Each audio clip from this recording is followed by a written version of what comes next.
When we watch the Olympics, there's a part of us that believes we can be as good as the athletes we see.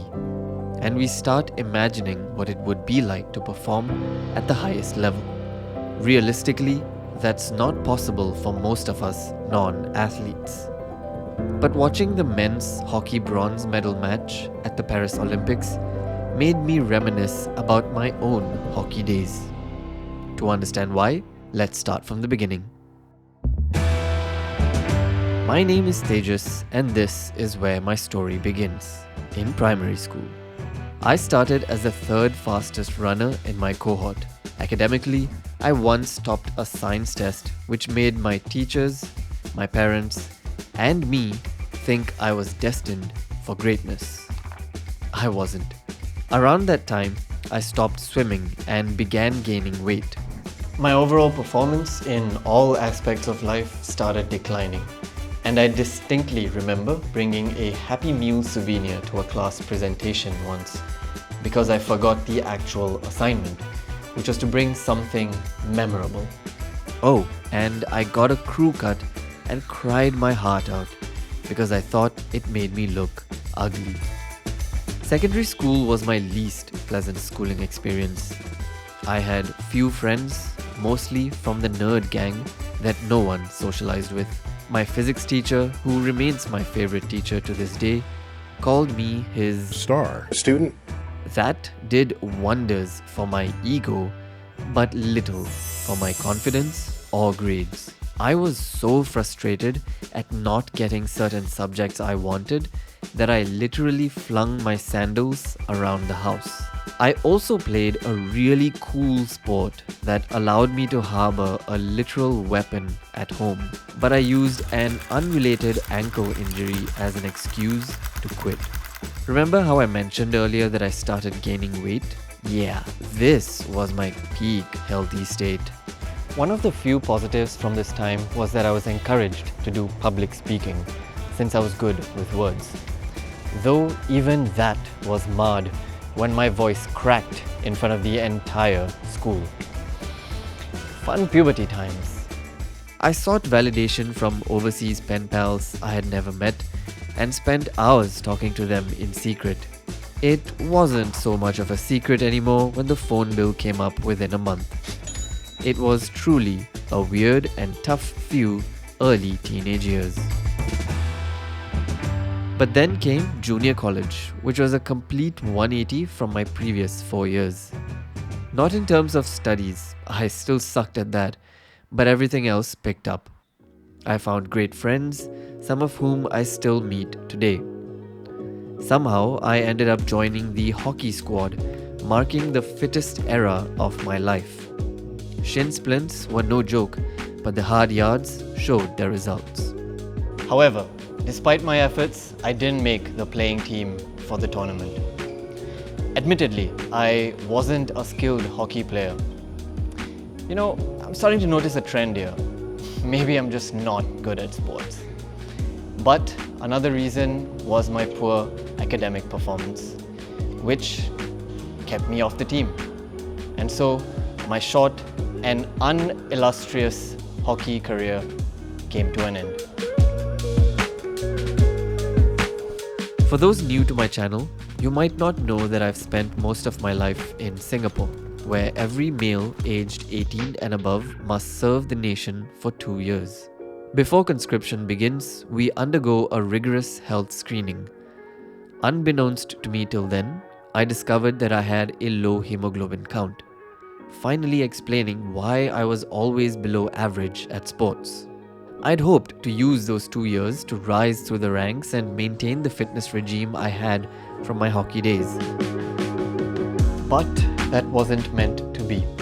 I was assigned an admin role which I excelled at but kept me at my desk.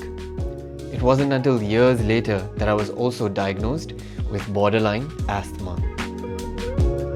2 years passed and then came university. I started my first YouTube channel during this time, which naturally led to a poor performance in my studies. It quickly became clear to me that engineering was not for me. and I decided to quit by the end of my first year. Perhaps for the first time, I made a major life decision that wasn't made for me, but by me. It was the first step towards becoming who I truly wanted to be. At that point, I was still figuring things out, as evidenced by the exaggerated accent I used in my early videos. I'm saying attribute a lot, I know, but basically that option will give you the most number of points. Almost like a last hurrah, in my final exam before leaving engineering, I achieved something I had never done before. I failed a subject. I'm still proud of leaving the course with a bang. Recently, I've been going back and forth between creation and consumption, though I've mostly been doing the latter. This means I've been observing and learning a lot and building my repertoire of knowledge, something I value deeply. Even as an introvert who, growing up, mostly listened and observed rather than spoke. Let's call this point number 1. Over the past month, there's been a lot of Olympic talk, both online and offline, including a conversation with friends who asked if I played any sports growing up. Let's call this point number 2. Point number 3 is that I've been decluttering my room and found some old VHS tapes, likely of old movies based on the titles, but they might have been recorded over, so I need to get them digitized before discarding them. The reason for this sudden outburst of spring cleaning is partly due to point number 4, which is that by the time this video is released, I would be 28. These 4 points have been circling in my mind for the past few weeks, leading me down memory lane to reflect on some pivotal moments in my life that I still remember.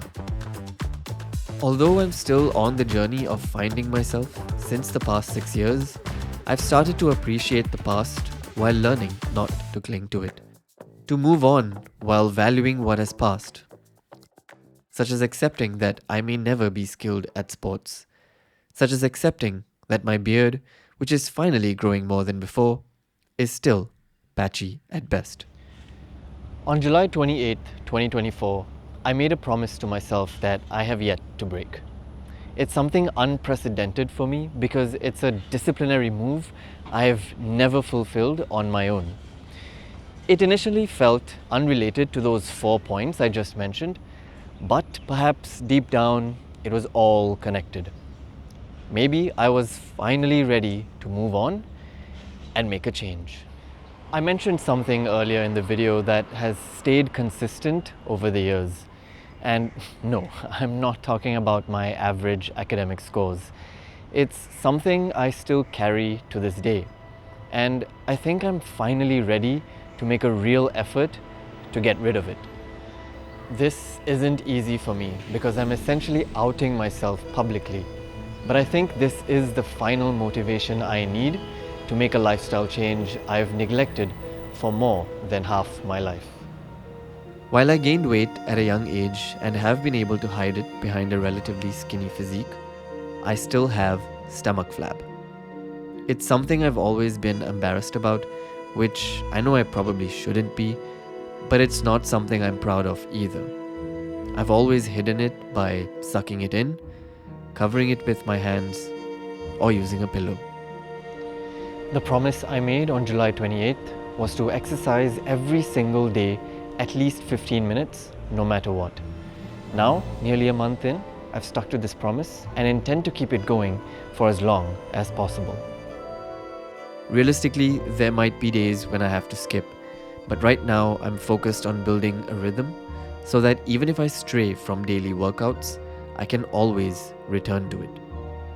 I've had many phases in the past where I started a workout routine but always gave up after a few weeks, only to then resume exercising for another short stint many months later.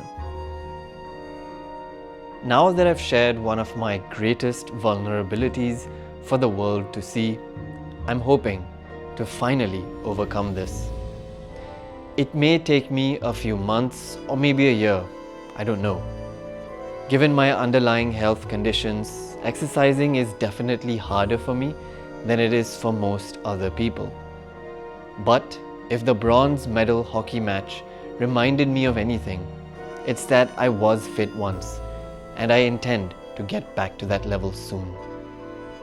In honor of the journey of finding myself that began 6 years ago and has now culminated in a YouTube channel dedicated to promoting healing energy, here's a toast to a promise for the future. Here's to looking back at this video one day with a smile, knowing I achieved what I set out to do. Thank you for watching till the end of this video, and thank you for 1,000 subscribers. Who knows, maybe that number will be much higher by the time I achieve my goal. It's only onwards and upwards from here. Of course, as life would have it, there is a twist in the tale, but more on this in the next video. See you.